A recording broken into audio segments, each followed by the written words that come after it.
बीते कल Canadian parliament ने यूनैनिमसली 18 मई का दिन जिहड़ा है उस नूं तमिल जैनोसाइड रिमैंबरेंस डे वजों मानता दी है। कैनेडा की पार्लीमेंट दुनिया की पहली पार्लीमेंट बन गई है जिसने तमिल जैनोसाइड नूं यूनैनिमसली रैकगनाइज किया। ਅਸੀਂ कदे नहीं देखा है कि जी 18 ਜਿਹੜੇ ਉਹਨਾਂ ਦੇ ਮੈਂਬਰ ਪਾਰਲੀਮੈਂਟ ਨੇ ਕੈਨੇਡਾ ਦੇ ਵਿੱਚ ਉਹ श्रीलंकन मूल ਦੇ ਨੇ ਜਾਂ तमिल मूल ਦੇ ਨੇ। ऐसी की प्रॉब्लम है कि कैनेडियन पार्लीमेंट ने हुण तक जून 84 ਦਾ ਘੱਲੂਘਾਰਾ जून 84 ਦਾ ਜਾਂ नवंबर ਦੀ सिख नस्लकुशी ਉਸ ਨੂੰ क्यों नहीं मानता ਦਿੱਤੀ कि ਇਹ MP सिर्फ ਵਿਆਹਾਂ ਸ਼ਾਦੀਆਂ ਦੇ ਮੌਕੇ ਆ ਕੇ ਘਰਾਂ ਦੇ ਵਿੱਚ ਜਿਹੜਾ ਉਹ ਫੋਟੋਆਂ ਲਵਾਉਣ ਲਈ ਨੇ। ਜੇ ਇੰਡੀਅਨ ਇੰਟੈਲੀਜੈਂਸ ਏਜੰਸੀ ਰਾਹ 에ਅਰ ਇੰਡੀਆ ਦਾ ਹਾਦਸਾ ਕਰਵਾਉਂਦੀ ਹੈ ਮਰਨ ਵਾਲੇ ਕੈਨੇਡੀਅਨ ਨੇ ਉਹਨਾਂ 'ਚ ਇੱਕ ਵੱਡੀ ਗਿਣਤੀ ਜਿਹੜੀ ਹੈ ਉਹ ਸਾਊਥ ਏਸ਼ੀਅਨ ਮੂਲ ਦੀ ਔਰ ਸਿੱਖਾਂ ਦੀ ਵੀ ਹੈ। ਪਾਇਲਟ ਵੀ ਉਹਨਾਂ ਦਾ ਮਿਸਟਰ ਭਿੰਡਰ ਇੱਕ ਸਿੱਖ ਸੀ। ਇਹ ਇੱਕ ਚੈਲੰਜ ਦੇ ਤੌਰ ਤੇ ਸਿੱਖਾਂ ਨੂੰ ਲੈਣਾ ਚਾਹੀਦਾ ਕੈਨੇਡਾ ਦੇ ਆਪਣੇ ਇਹਨਾਂ MPs ਨੂੰ ਕਿ ਵੀ ਸਿਰਫ ਹੁਣ ਤੁਸੀਂ ਠੀਕ ਹੈ ਫੋਟੋਆਂ ਬਥੇਰੀਆਂ ਲਵਾ ਲਈਆਂ ਇਸ ਦੇ ਉੱਤੇ ਕੰਮ ਕਰੋ। ਕੱਲਾ ਜੈਨੋਸਾਈਡ ਨਹੀਂ ਇਹ ਤਾਂ ਪਹਿਲਾ ਸਟੈਪ ਹੈ। ਜੇ ਕਨੈਟੀਕਟ ਦੀ ਅਸੈਂਬਲੀ ਸਾਈਟੇਸ਼ਨ ਦੇ ਸਕਦੀ ਹੈ ਤੇ ਕੈਨੇਡਾ ਤਾਂ ਰਾਈਟ ਆਫ ਸੈਲਫ ਡਿਟਰਮੀਨੇਸ਼ਨ ਦੀ ਹਮਾਇਤ ਕਰਦਾ ਹੈ।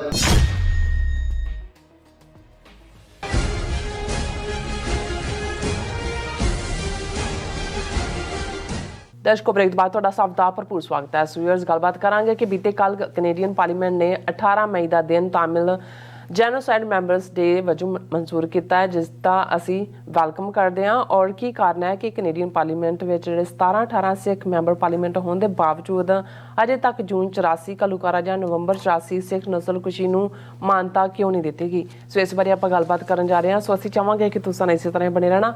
देखण सुनने लिखण लई तुहाडा सब दा बहुत बहुत धन्नवाद जी। डॉक्टर साहब की कहना चाहोगे? देखो कल 18 मई का साडा लीड सैगमेंट तमिल जैनोसाइड रिमैंबरेंस डे ਨੂੰ ਸਮਰਪਿਤ ਸੀ और साडे बहुत सारे व्यूअर्स ने खास तौर ਤੇ पाकिस्तानी ਭੈਣਾਂ ਭਰਾਵਾਂ ਨੇ ਵੀ बड़े पॉजिटिव कमेंट और लिखतां ਭੇਜੀਆਂ ਨੇ क्योंकि उन्होंने कहा कि भी तुसीं 30-32 मिनट ਦੇ ਵਿੱਚ ਜਿਹੜਾ 30 ਸਾਲ ਦਾ ਜਿਹੜਾ ਇਹ ਸਾਰਾ ਕੇਸ ਸੀ ਤਮਿਲਾਂ ਦਾ और ਇਹਦੇ ਨਾਲ ਜੁੜਿਆ ਹੋਇਆ ਪਿਛੋਕੜ ਉਸ ਨੂੰ ਡਿਸਕਸ ਕੀਤਾ।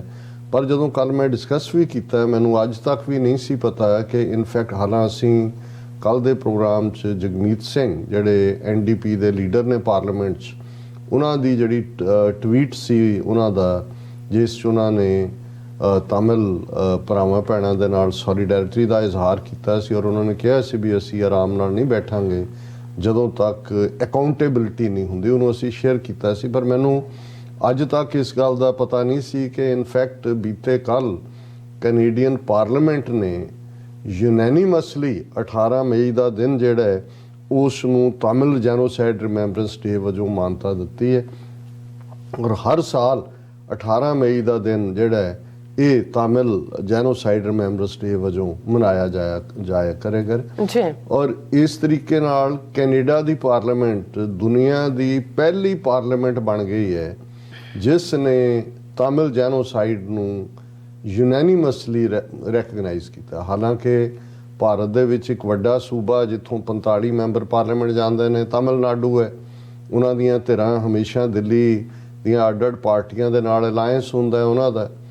और इहदे बावजूद भारत दे विच जिथे कि हमेशा ही उन्हां ने जिहड़ा बिल्टी उन्हां ने कीता सी राह ने प्रभाकरण नूं जां लिटे नूं लेकिन ईवन इंडियन पार्लीमेंट ने कोई तमिल जैनोसाइड नूं रैकगनाइज नहीं किया होया। उन्होंने ਪ੍ਰੈਸ਼ਰਾਈਜ਼ ਲੰਕਾ ਨੂੰ ਇੱਧਰ ਉੱਧਰ ਕਰਦੇ ਨੇ ਦੱਸਣ ਦੇ ਲਈ ਕਿ ਜੀ ਅਸੀਂ ਜਿਹੜਾ ਉਹ ਇੰਟਰਨੈਸ਼ਨਲੀ ਤੁਹਾਨੂੰ ਖਿੱਚ ਸਕਦੇ ਹਾਂ ਇਹ ਪਰ ਈਵਨ ਉਹਨਾਂ ਦੀ ਪਾਰਲੀਮੈਂਟ ਨੇ ਵੀ ਨਹੀਂ ਕੀਤਾ। ਸੋ ਹੁਣ ਬੇਸ਼ੱਕ ਸਾਈਜ਼ੇਬਲ ਨੰਬਰ ਦੇ ਵਿੱਚ ਤਮਿਲ ਪੋਪੂਲੇਸ਼ਨ ਸ੍ਰੀਲੰਕਨ ਕੈਨੇਡਾ 'ਚ ਪਰ ਸਿੱਖਾਂ ਜਿੰਨੀ ਤਾਂ ਨਹੀਂ ਹੈ।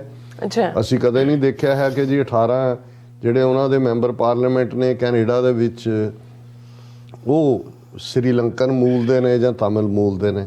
सो हालां असी एप्रीशिएट करते हैं और पिछले सैगमेंट असी जिवें सिख डायस्पोरा की गल की पर यह सवाल चुकना बनता है ਕਿ ਭਾਈ ਕੀ ਜਿਹੜੇ ਸਾਡੇ 17-18 ਇਹ MP ਨੇ ਜਿਨ੍ਹਾਂ 'ਚੋਂ 3-4 ਮਿਨਿਸਟਰ ਵੀ ਬਣਦੇ ਨੇ, ਜਸਟਿਨ ਟਰੂਡੋ ਦੀ ਕੈਬਨਿਟ ਸੀ, ਹੁਣ ਵੀ ਨੇ, ਔਰ ਇਸ ਵੇਲੇ ਈਵਨ ਜਿਹੜੀ ਜਸਟਿਨ ਟਰੂਡੋ ਦੀ ਸਰਕਾਰ ਹੈ ਉਹ ਲਿਬਰਲ ਪਾਰਟੀ NDP ਪਾਰਟੀ ਜਿਹਦੇ ਮੁਖੀ ਜਗਮੀਤ ਸਿੰਘ ਨੇ, ਉਹਨਾਂ ਦੀਆਂ ਵਿਸਾਖੀਆਂ ਦੇ ਸਹਾਰੇ ਖੜੀ ਹੈ। ਅੱਛਾ। ਤੇ ਐਸੀ ਕੀ ਪ੍ਰੋਬਲਮ ਹੈ ਕਿ ਕੈਨੇਡੀਅਨ ਪਾਰਲੀਮੈਂਟ ਨੇ ਹੁਣ ਤੱਕ ਜੂਨ 84 ਦਾ ਘੱਲੂਘਾਰਾ, ਜੂਨ 84 ਦਾ, ਜਾਂ ਨਵੰਬਰ ਦੀ ਸਿੱਖ ਨਸਲਕੁਸ਼ੀ, ਉਸ ਨੂੰ ਕਿਉਂ ਨਹੀਂ ਮਾਨਤਾ ਦਿੱਤੀ? ਇਸ ਕਿਸਮ ਦਾ ਰੈਜ਼ੋਲੂਸ਼ਨ ਜਿਹੜਾ ਹੈ ਉਹ ਕਿਉਂ ਨਹੀਂ ਕੈਨੇਡੀਅਨ ਪਾਰਲੀਮੈਂਟ 'ਚ ਲਿਆਂਦਾ ਗਿਆ? ਇਹ ਜ਼ਰੂਰ ਹੁੰਦਾ ਹੈ ਜਦੋਂ ਜੂਨ ਦਾ ਪਹਿਲਾ ਹਫਤਾ ਆਉਂਦਾ, ਇੱਕ ਅੱਧਾ MP ਖਲੋ ਕੇ ਆਪਣੀ ਸਟੇਟਮੈਂਟ ਰਿਕਾਰਡ ਕਰਾ ਦਿੰਦਾ ਹੈ, ਜਾਂ ਨਵੰਬਰ ਦੇ ਨਸਲਕੁਸ਼ੀ ਵੇਲੇ ਕਰਵਾ ਦਿੰਦਾ ਹੈ। ਸੋ ਮੈਂ ਸਮਝਦਾ ਹਾਂ ਵੀ ਕੀ ਇਹ MP ਸਿਰਫ ਵਿਆਹਾਂ ਸ਼ਾਦੀਆਂ ਦੇ ਮੌਕੇ ਆ ਕੇ ਘਰਾਂ ਦੇ ਵਿੱਚ ਜਿਹੜਾ ਉਹ ਫੋਟੋਆਂ ਲਵਾਉਣ ਲਈ ਨੇ, ਜਾਂ ਜਿਨ੍ਹਾਂ ਨੇ ਕੋਈ ਆਪਣੇ ਨੀਅਰ ਡੀਅਰ ਵਨ ਨੂੰ ਸੱਦਣਾ, ਉਹਦੀ ਚਿੱਠੀ ਲਾ ਕੇ ਸਿਕਿਉਰਿਟੀ ਜਿਹੜਾ ਉਸ ਦੀ ਗਾਰੰਟੀ ਦੇ ਥੱਲੇ ਆਪਣਾ ਰਿਸ਼ਤੇਦਾਰ ਸੱਦਣਾ ਹੁੰਦਾ? ਇਸ ਤੋਂ ਬਿਯੋਂਡ ਨਹੀਂ ਹੈ। ਅਸੀਂ ਸਮਝਦੇ ਹਾਂ ਵੀ ਇਹ ਰੀਅਲ ਚੈਲੰਜ ਹੈ ਕਿ ਜੇ ਕੈਨੇਡੀਅਨ ਪਾਰਲੀਮੈਂਟ ਤਾਮਿਲ ਜਿਹਦੇ ਨਾਲ ਕੋਈ ਤਾਲੁਕ ਨਹੀਂ ਹੈ, ਕਿਉਂਕਿ ਔਰ ਇਸ ਮਾਮਲੇ ਦੇ ਵਿੱਚ ਤਾਂ ਸਿੱਖ ਜੈਨੋਸਾਈਡ ਦੇ ਨਾਲ ਤਾਂ ਕੈਨੇਡੀਅਨ ਸਿਟੀਜ਼ਨ ਜੁੜੇ ਹੋਏ ਨੇ। ਜੇ Indian intelligence agency Air India ਦਾ ਹਾਦਸਾ ਕਰਵਾਉਂਦੀ ਹੈ, ਮਰਨ ਵਾਲੇ ਕੈਨੇਡੀਅਨ ਨੇ, ਉਹਨਾਂ 'ਚ ਇੱਕ ਵੱਡੀ ਗਿਣਤੀ ਜਿਹੜੀ ਹੈ ਉਹ ਸਾਊਥ ਏਸ਼ੀਅਨ ਮੂਲ ਦੀ ਔਰ ਸਿੱਖਾਂ ਦੀ ਵੀ ਹੈ। ਪਾਇਲਟ ਵੀ ਉਹਨਾਂ ਦਾ ਮਿਸਟਰ ਭਿੰਡਰ ਇੱਕ ਸਿੱਖ ਸੀ। ਇਸੇ ਤਰੀਕੇ ਨਾਲ ਜੇ even Talwinder Singh Parmar Canadian citizen ਨੂੰ ਇੰਡੀਅਨ ਪੁਲਿਸ ਫੜ ਕੇ ਟੌਰਚਰ ਕਰਕੇ ਮਾਰਦੀ ਹੈ, ਜਿਹੜਾ ਕਿ ਅਦਰਵਾਈਜ਼ ਇਹਨਾਂ ਦੇ ਕਹਿਣ ਮੁਤਾਬਕ ਏਅਰ ਇੰਡੀਆ ਦੇ ਕੇਸ ਦੇ ਵਿੱਚ ਲੜਿੰਦਾ ਸੀ, ਤੇ ਫਿਰ ਕੋਈ ਭੁਲੇਖਾ ਤਾਂ ਨਹੀਂ ਹੈ ਵੀ ਇਹਦੇ ਬਿਹਾਈਂਡ ਕੌਣ ਹੈ? ਸੋ ਇਹ ਇੱਕ ਬੜੀ, ਮੈਂ ਸਮਝਦਾ ਹਾਂ ਵੀ ਇਹ ਇੱਕ ਚੈਲੰਜ ਦੇ ਤੌਰ ਤੇ ਸਿੱਖਾਂ ਨੂੰ ਲੈਣਾ ਚਾਹੀਦਾ ਕੈਨੇਡਾ ਦੇ ਆਪਣੇ ਇਹਨਾਂ MPs ਨੂੰ, ਕਿ ਵੀ ਸਿਰਫ ਹੁਣ ਤੁਸੀਂ ਠੀਕ ਹੈ ਫੋਟੋਆਂ ਬਥੇਰੀਆਂ ਲਵਾ ਲਈਆਂ, ਇਸ ਦੇ ਉੱਤੇ ਕੰਮ ਕਰੋ ਕਿ ਜੂਨ 84 ਔਰ ਨਵੰਬਰ 84 ਨੂੰ ਕੈਨੇਡੀਅਨ ਪਾਰਲੀਮੈਂਟ ਦੇ ਵਿੱਚ, ਔਰ ਜਿਹੜਾ ਉਹਦੇ 'ਚ ਰੁਕਾਵਟ ਬਣਦਾ ਫਿਰ ਉਹਨਾਂ ਨੂੰ ਆ ਲੈਣ ਦਿਓ ਸਾਹਮਣੇ, ਪਤਾ ਤਾਂ ਲੱਗੇ ਕਿ ਕੌਣ ਤੁਹਾਡਾ ਹਮਦਰਦ। ਐਵੇਂ ਹੀ ਉਹ ਗੋਲ-ਮੋਲ ਜੀਆਂ ਗੱਲਾਂ, ਗੋਂਗਲੂਆਂ ਤੋਂ ਮਿੱਟੀ ਲਾਉਣ ਵਾਲਾ ਕੰਮ ਨਹੀਂ ਚੱਲੇਗਾ। ਹੁਣ ਅਸੀਂ ਇਹਨਾਂ ਤੋਂ ਐਕਸਪੈਕਟ ਕਰਦੇ ਹਾਂ, ਇਕੱਲਾ ਜੈਨੋਸਾਈਡ ਨਹੀਂ, ਇਹ ਤਾਂ ਪਹਿਲਾ ਸਟੈਪ ਹੈ। ਜੇ ਕਨੈਟੀਕਟ ਦੀ ਅਸੈਂਬਲੀ ਸਾਈਟੇਸ਼ਨ ਦੇ ਸਕਦੀ ਹੈ ਤੇ ਕੈਨੇਡਾ ਤਾਂ ਰਾਈਟ ਆਫ ਸੈਲਫ ਡਿਟਰਮੀਨੇਸ਼ਨ ਦੀ ਹਮਾਇਤ ਕਰਦਾ ਜੀ, ਹਮੇਸ਼ਾ ਹੀ ਉਹ ਉਸ ਗੱਲ ਦੇ ਲਈ ਖਲੋਂਦੇ ਨੇ ਜੇ ਉਹਨਾਂ ਦਾ ਹੱਕ ਹੋਣਾ ਚਾਹੀਦਾ। ਔਰ ਗੱਲ ਕੱਲੀ ਦੇਖੋ, ਕੈਨੇਡਾ ਇੱਕ ਐਸਾ ਮੁਲਕ ਹੈ ਜਿਹੜਾ ਹਿਊਮਨ ਰਾਈਟਸ ਦੇ ਚੈਂਪੀਅਨ ਦੇ ਤੌਰ ਤੇ ਅਗੇਂਸਟ ਜਿਹੜੇ ਬੂਬੀ ਟਰੈਪ ਔਰ ਦੂਸਰੇ ਖਿਡੌਣੇ ਸੀ, ਮਾਈਨ ਸੀ, ਇਸ ਕਿਸਮ ਦੇ ਮੁੱਦਿਆਂ ਨੂੰ ਕੈਨੇਡਾ ਹਮੇਸ਼ਾ ਚੁੱਕਦਾ ਰਿਹਾ। ਬੇਸ਼ੱਕ ਕੈਨੇਡਾ ਦੀ ਆਪਣੀ ਤਾਰੀਖ ਦੇ ਵਿੱਚ ਵੀ ਉਸ ਕਿਸਮ ਦੇ ਲੂਫਹੋਲ ਨੇ, ਖਾਸ ਤੌਰ ਤੇ ਪਿਛਲੇ ਪੀਰੀਅਡ 'ਚ ਜਦੋਂ ਕਿ ਸਾਹਮਣੇ ਆਇਆ ਕਿ ਜਿਹੜੇ ਇੰਡੀਜਨਸ ਕੈਨੇਡੀਅਨ ਸੀ ਉਹਨਾਂ ਦੇ ਬੱਚਿਆਂ ਨੂੰ ਕਿਵੇਂ ਘਰਾਂ 'ਚੋਂ, ਜਿਹਨਾਂ ਸਕੂਲਾਂ 'ਚ ਜਿਹੜੇ ਚਰਚ ਰੱਖਿਆ ਗਿਆ, ਉੱਥੋਂ ਉਹਨਾਂ ਦੇ ਨਾਲ ਕੀ ਸਲੂਕ ਹੁੰਦਾ ਸੀ, ਕਿਵੇਂ ਜਦੋਂ ਕੁਝ ਪਿੰਜਰ ਮਿਲੇ ਕਿੰਨਾ ਵੱਡਾ ਇਸ਼ੂ ਬਣਿਆ, ਔਰ ਉਹਨਾਂ ਦੇ ਚਰਚ ਵਾਲੇ ਨੇ ਉਹਨਾਂ ਦੇ ਆ ਕੇ ਇਸ ਦੇ ਉੱਤੇ ਮਾਫੀ ਵੀ ਮੰਗੀ। ਔਰ ਇਹ ਕੈਨੇਡਾ ਦਾ ਰਿਹਾ। ਜਸਟਿਨ ਟਰੂਡੋ ਨੇ ਵੀ ਇੱਕ ਸਟੇਜ ਦੇ ਉੱਤੇ ਜਿਹੜਾ ਨੇਟਿਵ ਕੈਨੇਡੀਅਨਸ ਨਾਲ ਜੋ ਹੋਇਆ ਉਹਦਾ ਕੀਤਾ। ਔਰ ਹੁਣ ਜਦੋਂ ਕਿ ਪ੍ਰਿੰਸ ਚਾਰਲਸ ਉਹ ਆਪਣੀ ਬੇਗਮ ਦੇ ਨਾਲ, ਜਿਹਦਾ ਨਾਂ ਜਿਹੜਾ ਹੈ ਉਹ ਉਹਨਾਂ ਦੇ ਲਈ ਟਾਈਟਲ ਹੁੰਦਾ ਹੈ ਡਚੈਸ ਆਫ ਕਾਰਨਵੈਲ, ਉਹਦੇ ਨਾਲ 3 ਰੋਜ਼ਾ ਕੈਨੇਡਾ ਦੇ ਦੌਰੇ ਤੇ ਹੈ। ਤੇ ਉੱਥੇ ਉਸ ਦੀ ਮੀਟਿੰਗ ਜਿਹੜੀ ਹੈ ਉਹ ਜਿਹੜਾ ਨੇਟਿਵ ਕੈਨੇਡੀਅਨਸ ਦਾ ਇੱਕ ਕਬੀਲਾ ਫਸਟ ਨੇਸ਼ਨਸ ਨੈਸ਼ਨਲ ਚੀਫ, ਇਹ ਉਹਨਾਂ ਨੂੰ ਮਿਲਦੇ ਨੇ। ਬੀਬੀ ਹੈ ਰੋਜ਼ ਐਨੀ ਆਰਚਬੇਡ, ਔਰ ਉਹ ਉਸ ਫੰਕਸ਼ਨ ਦੇ ਵਿੱਚ ਮਿਲੀ ਪ੍ਰਿੰਸ ਚਾਰਲਸ ਔਰ ਡਚੈਸ ਨੂੰ, ਔਰ ਜਿਹੜੀ ਉਹਨਾਂ ਨੇ ਮੰਗ ਕੀਤੀ ਕਿ ਭਾਈ ਮਾਫੀ ਮੰਗੇ ਕੁਈਨ ਰਾਇਲ। ਹੁਣ ਜਿਹੜੀ ਕੁਈਨ ਹੈ ਇਸ ਵੇਲੇ ਉਹ ਬੁੱਢੀ ਹੈ, ਆਲਮੋਸਟ 97 ਸਾਲ ਦੀ ਉਹਦੀ ਉਮਰ ਹੈ, ਔਰ ਉਸ ਦੀ ਜਿਹੜੀ ਹੈ ਪਲੈਟੀਨਮ ਜੁਬਲੀ ਮਨਾਉਣ ਦੀਆਂ ਤਿਆਰੀਆਂ ਹੋ ਰਹੀਆਂ।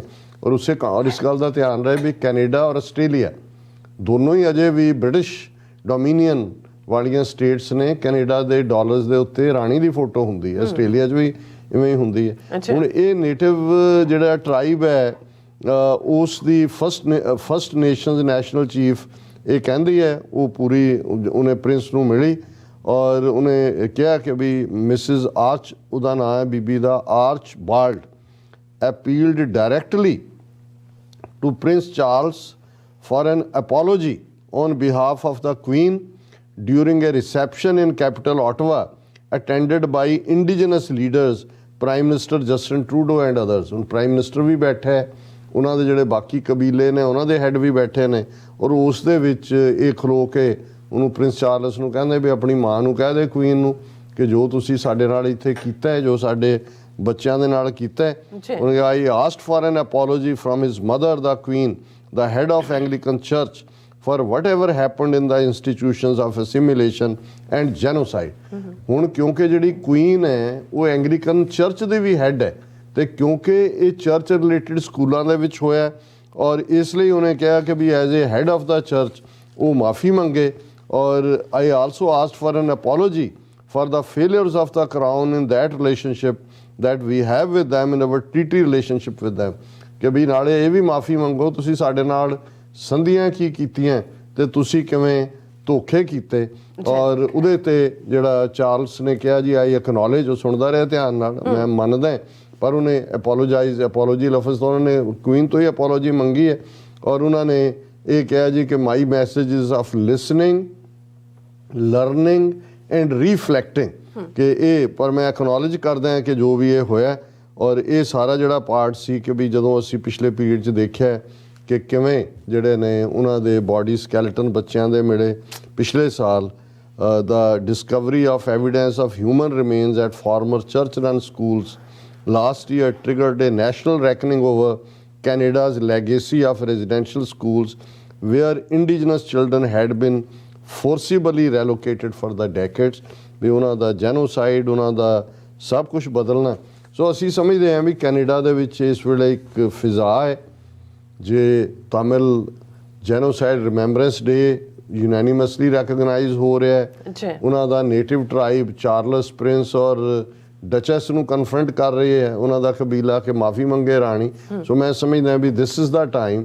ਔਰ ਇਹ ਮਹੀਨੇ ਜਦੋਂ ਚੱਲ ਰਹੇ ਨੇ, ਜੂਨ ਦਾ ਪਹਿਲਾ ਹਫਤਾ ਆਉਣ ਵਾਲਾ ਘੱਲੂਘਾਰਾ ਹਫਤਾ, ਕਿ ਭਾਈ ਇਹ ਸਾਡੇ MP ਜਿਹੜੇ ਬੜੇ ਸੋਹਣੇ ਸੱਜ ਫੱਬ ਕੇ ਆ ਕੇ ਗੁਰਦੁਆਰਿਆਂ 'ਚ ਸਿੱਖਾਂ ਨੂੰ ਐਡਰੈਸ ਕਰਦੇ ਨੇ, ਹੁਣ ਆਪਣੀ ਜ਼ਰਾ ਕਾਰਗੁਜ਼ਾਰੀ ਵੀ ਦਿਖਾਉਣ। ਬਿਲਕੁਲ ਰਾਜ ਸਾਹਿਬ, ਬਿਲਕੁਲ ਟਰੂ। ਸੋ ਇੱਥੇ ਲੈਣਾ ਬ੍ਰੇਕ ਫਿਓਰਸ, ਤੁਸੀਂ ਇਸੇ ਤਰ੍ਹਾਂ ਬਣੇ ਰਹਿਣਾ। ਮਿਲਦੇ ਹਾਂ ਛੋਟੇ ਜਿਹੇ ਬ੍ਰੇਕ ਤੋਂ ਬਾਅਦ।